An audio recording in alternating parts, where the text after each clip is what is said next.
ട്രംപിനെ വിരട്ടി Iran. American പട്ടാളക്കാരുമായി കരയുദ്ധത്തിന് തയ്യാറെടുക്കുന്നു എന്ന വാർത്തകൾ വരുന്നുണ്ട്. ഇറാനിൽ കരയുദ്ധത്തിന് വേണ്ടി ഒരുപാട് ആൾക്കാർ എൻലിസ്റ്റ് ചെയ്യപ്പെട്ടു എന്ന വാർത്തകളാണ് അന്താരാഷ്ട്ര മാധ്യമങ്ങൾ നൽകുന്നത്.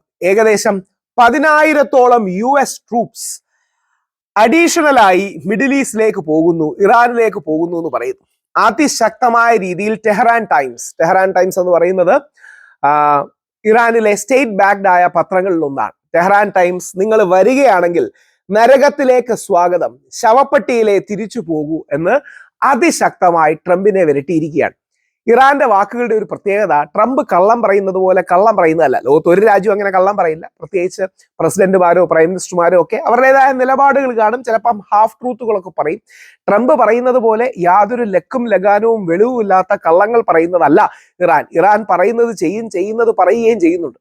അപ്പോ കൃത്യമായി ഇറാനാണ് ആദ്യമായി, ടെഹ്റാൻ ടൈംസ് തന്നെയാണ് ആദ്യമായി 160ഓളം പെൺകുട്ടികളെ കൊന്നു അമേരിക്കൻ ടോമഹാക്ക് മിസൈൽസിന്റെ ആക്രമണം എന്ന് പറഞ്ഞത്. അന്ന് ട്രംപ് പറഞ്ഞത് ഞങ്ങൾക്ക് ഇതറിയില്ല, ഇറാൻ തന്നെ ചെയ്തു എന്നാണ്. ട്രംപിന്റെ കൂടെയുള്ള കുറച്ചുകൂടെ ഉളുപ്പും മര്യാദയുമുള്ള പീറ്റ് ഹെക്സെറ്റ്, യുദ്ധത്തിലില്ല പക്ഷെ പറച്ചില്ലെങ്കിലുമുള്ള ആ മനുഷ്യൻ ഞങ്ങൾക്ക് അറിയില്ല, അന്വേഷിച്ചുകൊണ്ടിരിക്കുകയാണെന്ന് ട്രംപിന്റെ ഫ്രണ്ട് വെച്ച് തന്നെ പറഞ്ഞു. അതായത് അത്രയും പച്ചയ്ക്ക് കള്ളം പറയാൻ അവർക്ക് മടിയുള്ളത് കൊണ്ടും ലോക മാധ്യമങ്ങൾ അവരെ അനലൈസ് ചെയ്യും, അവരുടെ ക്രെഡിബിലിറ്റി ഇല്ലാതാകും തുടങ്ങിയ കാര്യങ്ങൾ ഉള്ളതുകൊണ്ട് പീറ്റ് ഹെക്സെറ്റ് അടക്കമുള്ളത് അത്രയും പറഞ്ഞില്ല. ഇന്ന് യുണൈറ്റഡ് നേഷൻസ് അടക്കം അമേരിക്കയോട് പറഞ്ഞിരിക്കുകയാണ് ആ അന്വേഷണം നടത്തണമെന്ന്. ഇറാൻ പറയുന്നത് മനഃപൂർവ്വം കൊന്നതാണെന്നാണ് ആ സ്കൂൾ കുട്ടികളെ. എനിക്കറിയില്ല, അങ്ങനെ ആവാതിരിക്കട്ടെ, അങ്ങനെ കേൾക്കാൻ എനിക്ക് ആഗ്രഹമില്ല. കാര്യം അങ്ങനെ സ്കൂൾ കുട്ടികളെ കൊല്ലാൻ തക്ക വൃത്തികെട്ട മനസ്സുള്ള മനുഷ്യർ ഈ ലോകത്തുണ്ടെന്ന് വിശ്വസിക്കാൻ എനിക്ക് ആഗ്രഹമില്ല. കാര്യം ഒരു വല്ലാത്ത വേദനയും വിഷമവുമാണ്. പോട്ടെ, ഒരു വിഷയം.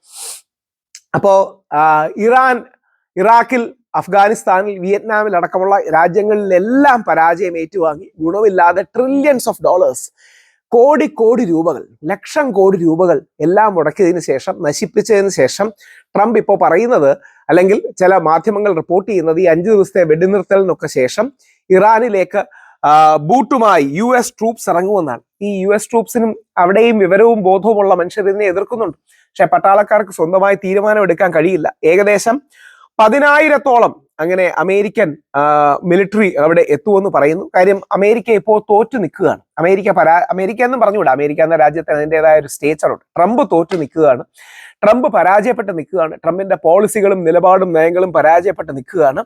ആ അവസരത്തിൽ റെജീം ചേഞ്ച് ഉണ്ടാക്കാനായി, അവിടെ പുതിയ ഭരണത്തിന് വേണ്ടി അമേരിക്കൻ ട്രൂപ്സ് എത്തുമെന്ന് പറയുന്നു. ടെഹ്റാൻ ടൈംസ് പറയുന്നത് പോലെ നരകത്തിലേക്ക് സ്വാഗതം, നിങ്ങൾ ഇവിടെ നടന്നു വരികയും തിരിച്ച് ശവപ്പെട്ടിയിൽ പോവുകയും ചെയ്യും എന്ന് ശക്തമായ വാർണിംഗ് കൊടുത്തിരിക്കുകയാണ്. ഈ ലോകം ഇത്തരം യുദ്ധക്കൊതിയന്മാരെ കൊണ്ട് ഉണ്ടാക്കുന്ന നാശങ്ങളും കെടുതികളും വളരെ വലുതാണ്. ഈ ഇസ്രായേൽ തുടങ്ങി വെച്ച യുദ്ധം അമേരിക്ക മുമ്പോട്ട് കൊണ്ടുപോകുന്നു. ഇസ്രായേലിലും ഈ വാറിൽ നിന്ന് പിൻവാങ്ങണം. ഇസ്രായേൽ, നെതന്യാഹു അടക്കമുള്ള ചിലരുടെ താല്പര്യങ്ങൾക്ക് വേണ്ടിയാണ് ഈ യുദ്ധം നടത്തുന്നത്. ഇസ്രായേലിലും നല്ല ജനതയുണ്ട്, ഇറാനിലും നല്ല ജനതയുണ്ട്, അമേരിക്കയിലും നല്ല ജനതയുണ്ട്, പാലസ്തീനിൽ നല്ല ജനതയുണ്ട്. അവിടുത്തെ സമാധാനവാദികൾ ഒന്നിക്കുകയും യുദ്ധക്കൊതിയന്മാർ സ്വന്തം അധികാരത്തിൽ കടിച്ചു തൂങ്ങാൻ വേണ്ടി ഇത്തരം യുദ്ധത്തിന്റെ പൊറാട്ട് നാടകങ്ങൾ നടത്തുന്ന യുദ്ധക്കൊതിയന്മാരെ തോൽപ്പിക്കണം. കാര്യം ഈ ലക്ഷം കോടി രൂപകൾ മനുഷ്യരാശിയുടെ എത്രമാത്രം നന്മയ്ക്ക് വേണ്ടി ഉപയോഗിക്കാം. പ്രത്യേകിച്ച് ലോകത്തിലെ ആഫ്രിക്ക അടക്കമുള്ള പല ഭാഗങ്ങളിലുള്ള പട്ടിണികൾ ഇല്ലാതാക്കാം. സാനിറ്റേഷൻ, ഇന്ത്യ അടക്കമുള്ള പല രാജ്യങ്ങളിലെയും സാനിറ്റേഷൻ, പോട്ടെ അമേരിക്കയിൽ തന്നെ, അമേരിക്കയിലെ എത്രയോ ജനതയ്ക്ക് വേണ്ടി, പാവപ്പെട്ടവർക്ക്, ബുദ്ധിമുട്ട് അനുഭവിക്കുന്നവർക്ക് വേണ്ടി എത്രയോ സാഹചര്യങ്ങൾ ഒരുക്കാം. യുദ്ധ കമ്പനികൾക്ക് മാത്രമാണ് ഇതിൽ നിന്ന് ലാഭം എന്ന് നമ്മൾ തിരിച്ചറിയണം. അപ്പോ ഇറാന്റെ ആ പോരാട്ട വീര്യമുള്ള വാക്കുകൾ, അമേരിക്കയുടെ 10-1 50 സൈനിക ശക്തി ഇറാൻ ഉണ്ടെന്ന് ലഭ്യമായ വിവരങ്ങളിൽ നമുക്കറിയില്ല. അമേരിക്കയും ഇസ്രായേലും ചേർന്ന് കഴിഞ്ഞാൽ അവരുടെ 100-1 മാത്രമേ ഇറാന് ശക്തി കാണൂ. പക്ഷേ തങ്ങളുടെ വീട് രക്ഷിക്കാനുള്ള പോരാട്ടത്തിലാണ്, തങ്ങളുടെ കുടുംബം രക്ഷിക്കാനുള്ള പോരാട്ടത്തിലാണ്. They are trying to invade our home. നിങ്ങൾ നമ്മളുടെ വീട്, നമ്മുടെ ഹോം, ആ ഹോം രക്ഷിക്കാനാണ് ഇറാനിയൻ ജനത പൊരുതുന്നത്. ആ ഇറാനിയൻ ജനതയുടെ പോരാട്ടത്തിന് അഭിവാദ്യങ്ങൾ അർപ്പിക്കാതെ തരമില്ല എന്നുള്ളതാണ് സത്യം.